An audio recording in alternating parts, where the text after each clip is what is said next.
What we have here is Collector Classic. ESRI Collector, you can get it free off of the App Store. I'm using an iPad. So I want to show just a quick start of how to get started with Collector app. First you have to have a login through your organization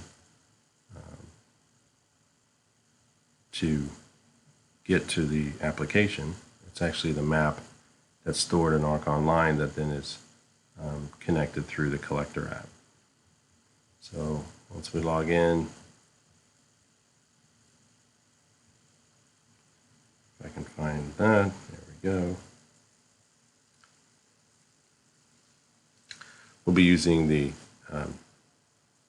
this map right here. I opened it up. I'll show you some things in Collector that are useful for when you're collecting.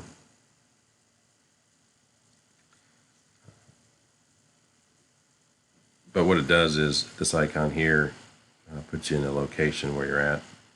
So I'm not anywhere near the islands. So there's a bookmark icon here that you can hit that will take you to the project area or the area, and just double finger zoom in and out so you can start to see some of the data that's out here.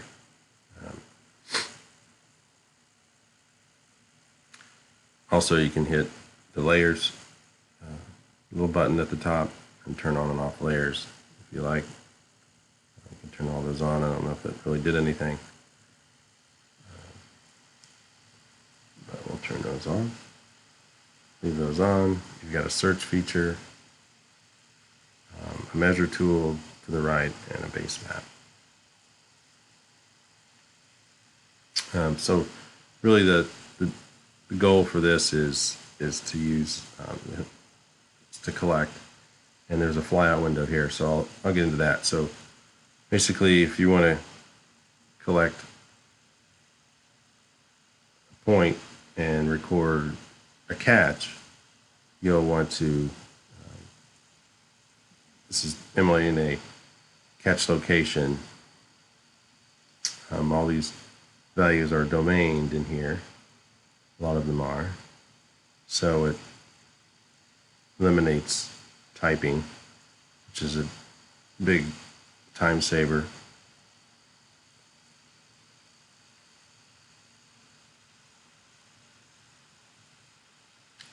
And then, so you say you caught something there and you want to record it. So record preliminary data, vessel, depth, fish caught, all that. And you want to submit that. Then what it does is, here's the record here, so you can hit this if you want to edit it or delete it or copy it or zoom to it. We'll zoom to it. But then down here with the catch table, you can view, you see there's no records. Well, because we haven't recorded the catch and the species of fish. So we'll hit new and species and just fill in this information. I'll just put a bogus tag number and hit test. And then what we want to do is take a photo of the fish. So I don't have a fish here, but I do have a book. So I will take a picture of that, just to give you an example. And you can tap on that.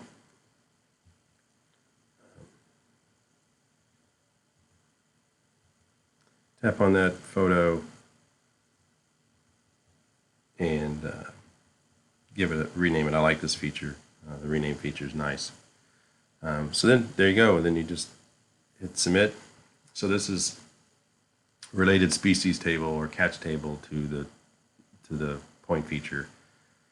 So that now when you hit view down here, you have some data. So this will support several related records to that one point feature.